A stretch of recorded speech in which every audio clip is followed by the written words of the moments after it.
All right. Okay, good morning, everybody. Today's daf is Rosh Hashanah daf Chaf Daled. And Chaf Daled 24, folio 24. We are going to do A and B today. And we are going to get all the way to the very bottom last line of Chaf Daled Amud Beis by the Mishnah. So yesterday, we were in the process of describing Chaf Daled Amud Aleph. Yesterday, we were in the process of describing a Mishnah of how the interrogation, the investigation of the Eidim who come to bring testimony that they have seen the new moon proceeds. And again, very first line, Chaf Daled Amud Aleph by the two dots. One of the questions that the basin would ask the Eidim is, Kama haya gavoa, ula'ayin hayanota. How high was it in the sky, and which direction were the points of the crescent moon pointing? Tana chada. So one Tana says, Litzfona, Devar of Kayamin. If the aid or Eidim say that the moon, thank you so much, is to the north of the sun, then Devar of Kayamin, then we accept his testimony. Lideroma, Lo Amar Klum. However, if he says, well, I saw the moon to the south of the sun, it's as if he hasn't said anything. Vahatanya, we spent a long time yesterday trying to remember where things rise and set. Itcha, we said exactly the opposite. Lideroma Dvar Kayamin, Litzfona Lo Amar Klum. That if the moon is positioned to the south of the sun, well, then that's valid. But to the north of the sun, so that the sun is actually facing the concave part of the crescent, it's as if he said nothing. So this ridiculously long Rashi explains the whole thing. The points are supposed to be away, right? Here's how it works. I was trying to think last night how to get this clear in my own head and what would be helpful. The sun rises in the east and sets in the west. That we know. But it's not right. But it's not the same exact spot. So take two. Let's use the streets of our neighborhood as dividing lines. So let's say the perfect Tishrei and Nisan, not month, but time of year, sun is at Tui Avenue in the lake in the east, and Tui Avenue in whatever's far west on Tui Avenue is the west. When the summer comes, the sun starts to rise earlier and earlier every day, further north in the eastern sky. So let's say from the perfect day, 6 a.m. to 6 p.m., as the days get longer, Tui, the next day it rises at Jarlath, and the day after that at Chase. Next thing you know, it's rising at Howard Street. Next thing you know, golf, whatever it is, all the way in the far northern part of the eastern sky. And at the same time it's doing that, it sets farther north too, so you get a longer arc during the day. In the winter, however, when the sun isn't even up yet and starts to set very, very early, the sun doesn't rise at Tui instead of Tui. The sun rises at like Devon, Peterson, Bryn Mawr, and sets Devon, Peterson, Bryn Mawr. And the shorter the day, the further south in the eastern sky it rises, the further south in the western sky it sets. The Gemara, the reason that the Gemara's answer is based on the following. At some point in the winter, the sun actually falls behind the moon. They're not in perfect sync. So when the Gemara says, when you have a Tana says, if the Eidim said, I saw the moon to the north of the sun, it's good. But if I saw it to the south of the sun, their Eidus is not good. Says the Gemara, lo kasha. How do we answer the stira? Kan b'yamos hachama, kan b'yamos hageshamim. During the summertime, the moon is always going to fall behind the sun because the sun is setting so far north in the western sky. It's setting like an Old Orchard relative to Tui. If Tui is the perfect 6 a.m. to 6 p.m. midday equal, right? Shkoyach. No, it's your insurance off. Oh. But in the winter, the Mos HaGeshamim, then you have a situation where the moon actually does fall in front of the sun because the sun is setting so far south in the western sky. Tana Rabbanan, we are six lines down. Is the crescent this way or is the crescent this way? You mean based on the Gemara? Yes. Here, Zevi will show you a chart. Let's keep going. Tana Rabbanan. So now this is The new moon is on the right side. now we've got Adim. Old moon. The new moon is on the right That's at side. the end of the month, So- beginning of the month. Ah, Okay? okay. Tana Rabbanan. Echad Omer Gavoa Beis Mardeus Vechad Omer Gimel.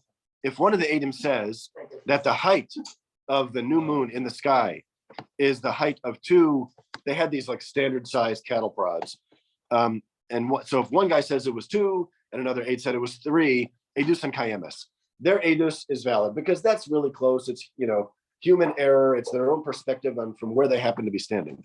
However, Echad Omer Shalosh Vechad Omer Chamesh, but if one says it was three cattle prods high and the other one says five, that's too big a difference to jive those two testimonies. And therefore, Edus and Betela.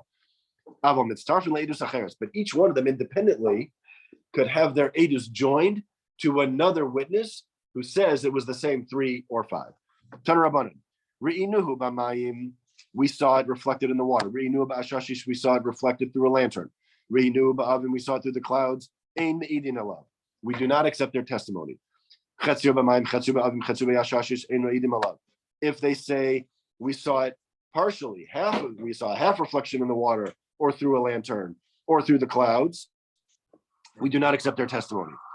Hashda asks the Gemara, Kulo Amrit Lo. If we don't accept their testimony when they claim to have seen the entire Levana in a reflection or through the reflection on the water, through the lantern or through the clouds, Chetzio Mibaya. What do you even need to bother bringing me a case of Chetzio? If all of it isn't acceptable, certainly half won't be acceptable. Ela Hachikama. What if they saw Chetzio B'mayim, Chetzio Barakia? They saw half in the sky and half reflected in the water. Chetzio B'avim, Chetzio Barakia. They saw half through a cloud and half through a clear sky. Chetzio B'ashashis, Chetzio Barakia. Half through a lantern and the other half in the sky. Ein me'idin. We do not accept their testimony. Tana Rabbanan. Why did we do a lantern? So Rashi, if you want to learn where the word candle comes from, Rashi, way toward the bottom of the page, Ashashis, Kandila. It's a lantern, like a glass lantern with a candle in it, like in the movies, like walking down the street. It's some sort of glass item with a flame. It's a little box. What they have But they in front of Eisenstein. But they already didn't do that, so that's what the case of the Gemara is. Base knows it himself, let's say whatever when the season is. Is there any Look ramification? outside your house. Yes, because they can say that your Edus doesn't match the reality of the astronomical world. They get all these postulated because they've done something. Are they in mistake? Oh, the Gemara deals with that actually. Whether didn't we see that a couple days ago that they're still eligible for other types of Edus, or that was the father something. That's father something. All right, Baruch atah Adonai Eloheinu melech haolam she'akol niyeh b'dvaro. And also Basin doesn't tell them they puzzle it, they're not good. Good enough. We don't want to. We don't want Different sugars in it. infringe enough not coming in. We don't actually- Not for better. Well, so that's for sure true. That's for sure too. We interview everybody, even if we don't get into the details, just so they'll keep coming. Tana Rabbanan, we are, 15 lines down. Re'inuhu v'shuv lo re'inuhu. What happens if they say, we saw it for a second, but then we didn't see it again? Gemara says, Ein me'idin alav. We do not allow them to testify. Asks the Gemara, kind of an obvious question. Kol hachi chazu lav azli. Well, wait, you need to see like the entire thing. For how long? You just need to see it. Because how long do you need to stare at the new moon? Second might be good enough. You're sort of getting to the answer. So we saw it like by accident. We weren't really paying attention. And we saw, what looked like a crescent moon. And then we wanted to focus on it and make sure what we really saw. And then we didn't see it again. Why? My timer? Amor? Kovisa de Eva be'almahuda chazi. Maybe they just saw a wisp of a cloud that happened to be shaped like a crescent moon. And therefore, if they didn't really focus on it and they only saw it incidentally, we do not accept their edus. Okay, we are at the Mishnah, it's smack in the middle of Chavdal and Amad Aleph. Rosh Basin Omer Mekudash. The head of the basin pronounces Mekudash. V'chol oni nacharav Mekudash Mekudash. And we all would answer in the duplicate. Mekudash Mekudash. Bein Shanira Bismano, Bein Shalo Nira Bismana. Mekachioso. The opinion of the Tanakama is that whether we are declaring the prior month chaser or male, we always have to verbally pronounce mikudesh. There's always kiddush levana, 12 months a year, no matter how long the months are. Rabbi Elazar Reb Tzadok Omer, im lo nira bismano, ein mekadshinoso. Rabbi Elazar Reb Tzadok says that if the moon is not seen in its proper time, meaning if the prior month is not going to be declared chaser, and the 30th day of the new month is not going to be declared Rosh Chodesh, ein mekadshinoso. We do not do the verbal declaration of the Chodesh. It doesn't mean that it isn't Rosh Chodesh. It means we don't have to go through this Rosh Bashin, Mekudesh thing. Why? Shekvar Kijuhu Shamayim. Because the Kodesh Baruch Hu already declared that in the case of a Malay month, the 31st day is always going to be Rosh Chodesh. In the Gemara, Rosh Beis Din. Menahani Mili. From where do we know that the Rosh Beis Din needs to declare anything? We have testimony. They can just say, okay, Shkoyach, thank you for your testimony. It's Rosh Chodesh. Have a nice day. Amar Reb Chia bar Gamda, Amar Rabbi Yossi ben Shul, Amar Rebbe.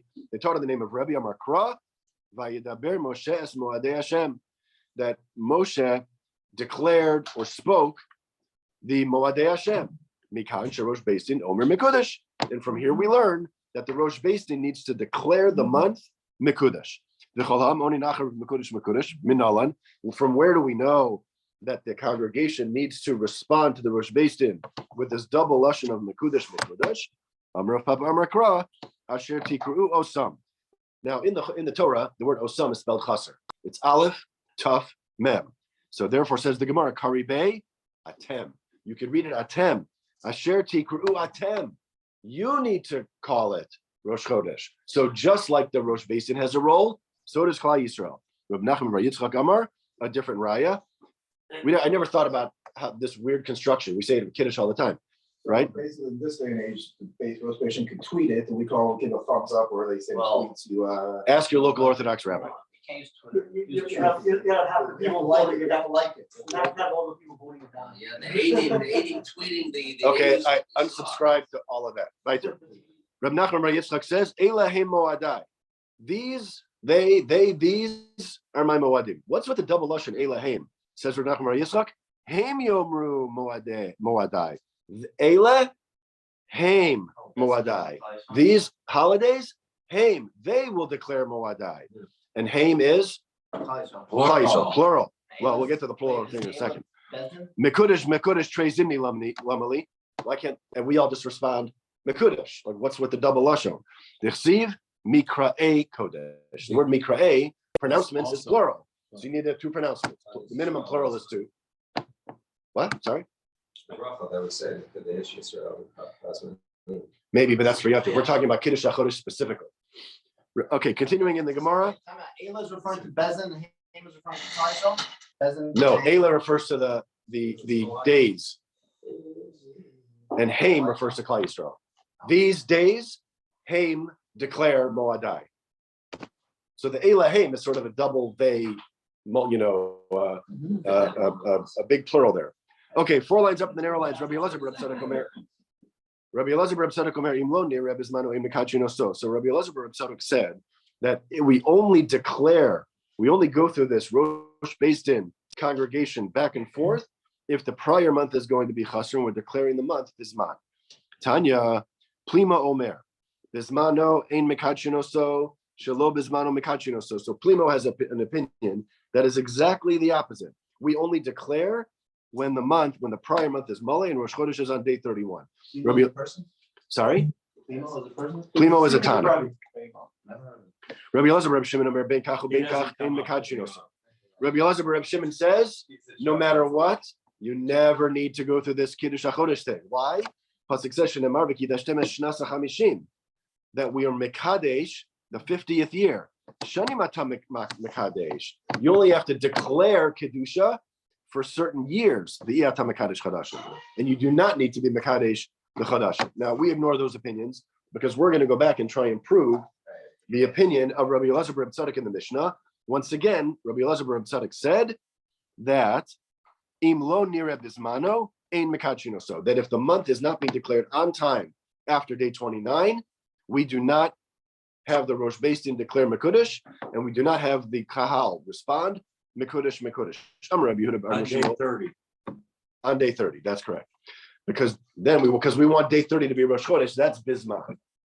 If it's day 31, that's not Bisman, that's Me'uber. Right. Now you don't say. Okay. So his opinion is that only if Rosh Chodesh is going to come out on day 30, not on day 31. Right. And we're going to get to a case right now that in the name of Shmuel, we prove Rabbi Elazar Reb Tzadok's opinion. Here we go. I'm Rabbi Yehuda Shmuel, halacha Rabbi Elazar Reb Tzadok. So Shmuel paskins that the halacha is like Rabbi Elazar Reb Tzadok. Amar Abaya, af anan nami tanina.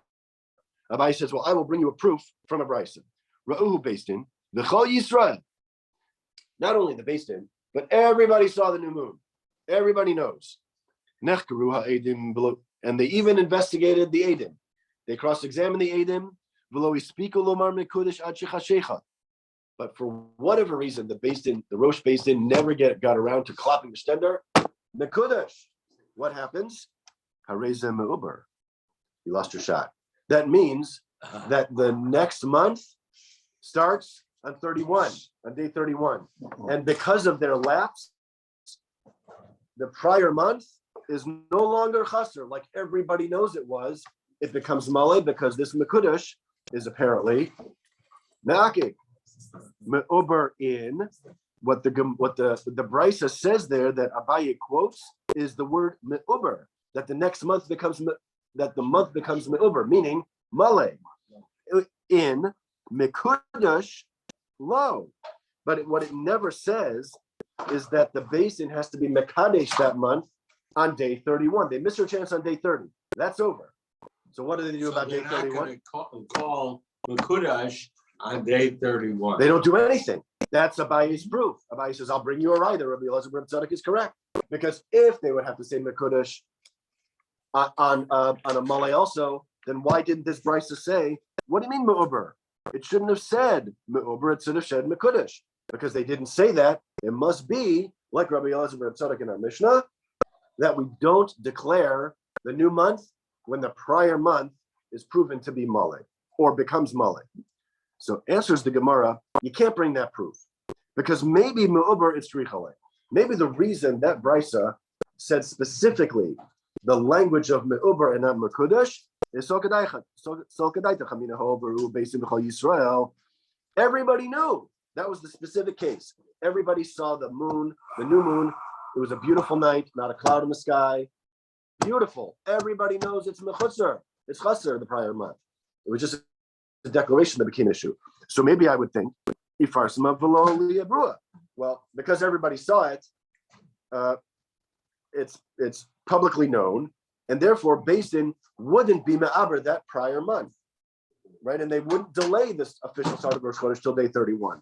Says the Gemara, Kamash Milan, no, that because they weren't mekadesh on time, too bad, you lost your shot. That makes the prior month Malay. The new month starts on day 31 without any act of any kiddush hachodesh by the Rosh Beis Din. Okay, we are at the Mishnah at the bottom of Chav Dalet Amud Aleph. So the entire rest of our time today is going to be spent on always quality time, on the very complicated halachic issue of drawing images of people, of angels, of celestial bodies. And the answer to most of your questions is, I don't know, ask your local Orthodox rabbi or the nearest Beis Din. This is why Hasidim, like the Rebbe's don't let you take pictures of them. Probably there's an opinion here that you cannot take or make a picture of a human face. So we're going to get to that on Amud Beis. So I just don't want to deal with any halacha l'maisa because I have no idea. Says the Mishnah, Demus Tzuros Levana, Hayula Rabban Gamliel. Rabban Gamliel had shapes, different shapes of the moon. The tabla uvakosu ba'aliyaso, on a tablet and on a wall in his upstairs office. Shebehen Mares Hayyotos ve'omer hakazer re'isa o kazer. And he would show the common people when they came to testify, oh, the moon you saw, did it look like this or did it look like that? And he would show them his different sizes of crescent moons. Says the Gemara, Umishari, Rabbi Gamliel Shlita, is that even allowed? V'haksiv, lo sa'asun iti. Pasuk says, you shall not make et means with me. We'll see what the with me means in just a second. Lo sa'asun kidmus shamashai. You should not make any images that resemble my servants. Amar Abaye, and the moon and the sun and the stars and the other and the constellations and all of the other celestial bodies. Those are shamashai. Those are Kodesh Baruch Hu's, like, Helpers. servants up in the heavenly regions. Amar Abaye lo asra Torah ela shamashin she'efshar la'asos kamosa. Abaye says, and he's going to prove it from a lengthy brisa, that the Torah only prohibited making these images that you can replicate in this world. You cannot replicate the moon. You cannot replicate the sun. Not really. What you can replicate, Kidetanya, lo yasa adam bayis tavnis heichal. You cannot build a house that looks like the heichal and the Beis Hamikdash, the sanctuary of the Beis Hamikdash. Achsadra tavnis ulam. You cannot make an achsadra, which is like an antechamber in the shape of the ulam of the Beis Hamikdash. Chatzar keneged azar. You cannot make your courtyard like the one of the Beis Hamikdash. Shulchan keneged shulchan. You cannot build. You've seen pictures of the kalim. You cannot build a shulchan that is gold that looks like the shulchan of the Beis Hamikdash. Menorah keneged menorah. You cannot build a candelabra that looks exactly like the one in the Beis Hamikdash. But what can you build? And the Gemara is responding now only to the menorah example, top of Amud Beis. You can make a candelabra with 5, 6, or 8 sticks or branches. But you cannot make one of 7. Even of metals other than gold. Rabbi Yossi bar Yehuda Omer, not only metal, you can't even make one out of wood. Why not? Who made one out of wood? That would set the example. Because the Hasmonean kings, when they originally took over, Rashi points this out, were totally impoverished.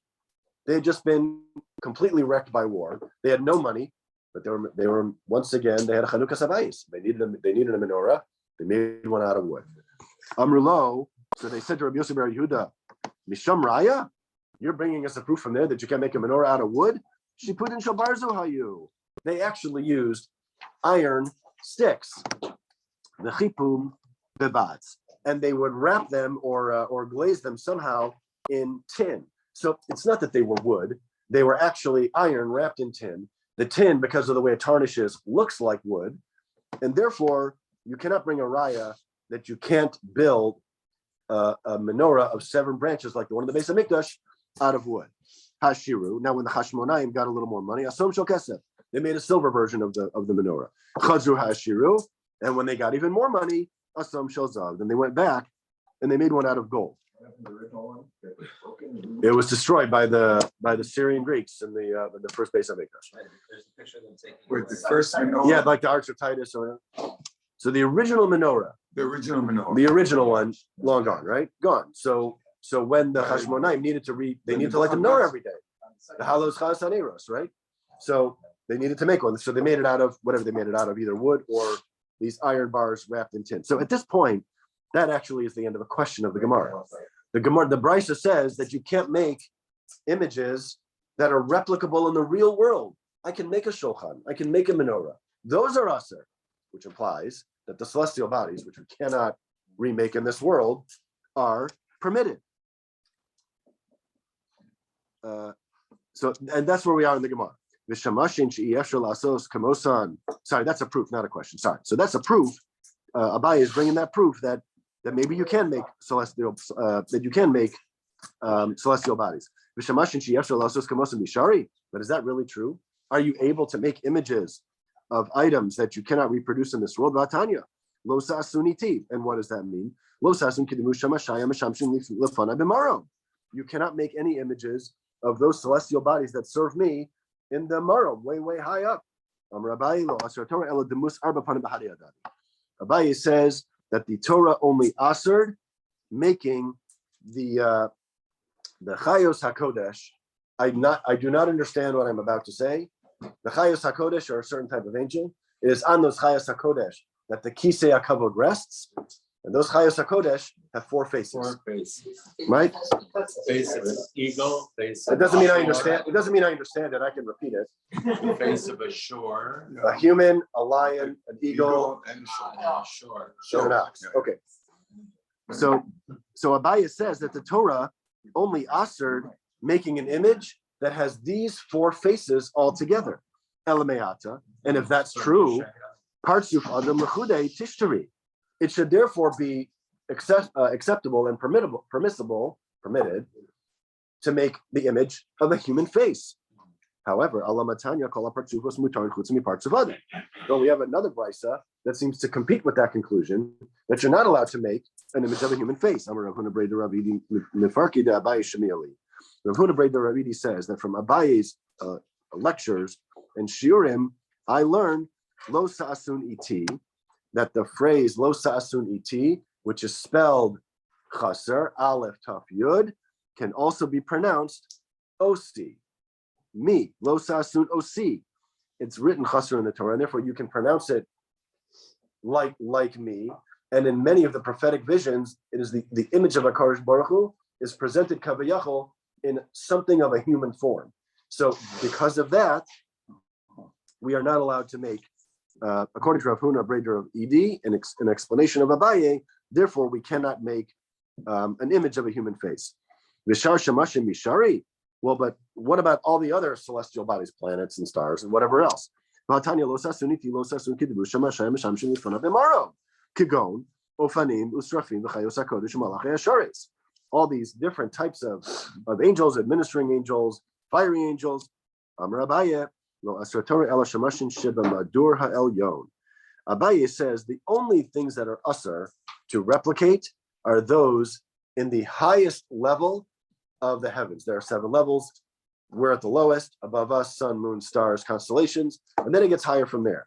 Abaye says, now, by the way, just a reminder, we're still trying to prove that Rabban Gamliel can use toy crescents. That's what we're still trying to prove. This entire Amud is dedicated to proving that he's not doing anything wrong. But even if that's the case, are we allowed to make images of those things that live in the lower heavenly regions, those closer to earth? Vatanya, Asher Bashamayim, the full pasuk. Lo sa'aselecha pesach v'chol tmuna asher b'shamayim mimal v'asher ba'aretz mitachas v'asher b'mayim mitachas la'aretz l'rabos, and that phrase b'shamayim comes to include Chama, the sun, ulavana, the moon, kochavim u'mazalos, the stars and the constellations. Mimal, and mimal means l'rabos malachei hashares. So says the Gemara, no, you can't use that to say that all of those are also, because kitanya hahi le'avdam. That's only when you make those images to worship them. Ila avdam, but if that's the case, afilu shilshul katanami, even a tiny little worm should be aser. That's the Gemara. Yeah, chanami. You're right. It is aser. The Tanya asher ba'aretz. When the pasuk says that I just read to you asher ba'aretz, that includes l'rabos, harim, mountains, kivos, hills, yamim v'naharos, seas and rivers, afikim ugayos, streams and valleys. That last word, like the gates al mavis, same word. Mitachas.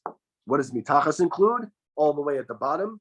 L'rabos shilshul katan. It comes to include a tiny, Rashi defines it as tolea, a tiny little worm. The Asiya Gredasa Mishari asks the Gemara further, even making them, forget having them, is it even mutter to make them? Vatanya lo sa'asuniti. The pasuk says lo sa'asun, we shall not make them. Lo sa'asun kidemus shamashayim ashamshim lefanai. You cannot make any of these images of those bodies, those entities that serve before me. Kigon, Chama, Ulavana, Kochavim, Umazalos. You cannot replicate the sun, moon, stars, constellations. How does Rabban Gamliel get away with making, I'm imagining like the movie A Beautiful Mind, where you got like stuff all over the walls, right? How does he have this stuff? Shani Rabban Gamliel de Acherim Asulo. Acherim, Rashi says, non-Jews made it for him. Non-Jews made it for him. I, Rabbi Yehuda de Acherim Asulo. Rabbi Yehuda had a signet ring that the non-Jews made for him. The Amrle Shmuel Rabbi Yehuda, and Shmuel, his Rabbi, said, Shinana. We see this a number of times in Shas. Sharp one. Same eine dedain. Remove your eyes from this, meaning you got to get rid of that ring. You got to change it somehow. And unfortunately explained that what we're talking about is a signet ring where the image on the ring itself was raised. Mm-hmm. It was protruding from the base of the ring, which is something that is worshipable. However, and we'll see this in a second, if the image were engraved into the ring, such that nothing was raised above the level, that would be permitted. But because Rabbi Yehuda had a signature ring, a signet ring made that it was bolate, it was raised and protruding above the surface, Shmuel said, you got to get rid of that. And here's the explanation of the Gemara. Hasam chosamu bolate. 3D. In other words, it can't be 3D. Correct, Please. because it's a real It has to image be that can be flat. worshipped. Have a nice day. Hasam chosamu bolate. Answers the Gemara no. In the case of Rabbi Yehuda, that's only because the chosam, the actual signet part, was bolate. It was protruding. Umishum chashta. And because we were choshesh, the people might think that Rabbi Yehuda was worshiping the protruding image on that ring. Kedetanya. Tabas chosamo bolate asur lahanicha. If you have a ring with a protruding image, you're not allowed to wear it. However, mutar lachtom ba. But you are allowed to sign with it, and that means pressing it into wax. And the reason that's okay is because what protrudes on one makes an indentation in the other. Wow. Chosamo So shokeya. all these college, of course, about college rings. But those aren't. According to that, it's a question. So we're not answering any halacha l'maisa questions because we're. No, I hear. I'm an Amaris, Okay, and I have no idea. It was a big. Okay, let's finish. Chosamo shokeya mutter. But if the signet itself is engraved in the ring, that's permissible. Lahanicha, you're allowed to wear it. But you're not allowed to sign with it because when you press it into wax, you make a protruding image. And there were choshesh for that. So asks the Gemara, are we really concerned? Are we really concerned that that people who are wearing these types of rings are worshiping the images there? There was a shoal known as the Shaf V'Yasser shoal, which some of the Mefarshim explain may have been made with the dirt and bricks from the destroyed Beis Hamikdash, therefore, and then transported to Bavel. And Shaf V'Yasser means destroyed and rebuilt. So in a certain way, it was the destroyed in Yerushalayim, rebuilt in Bavel shoal, made of material from the Beis Hamikdash, B'Naharda, and it was in the city of Naharda. The Hava Be'adarta, and it had a statue of the king to honor the king.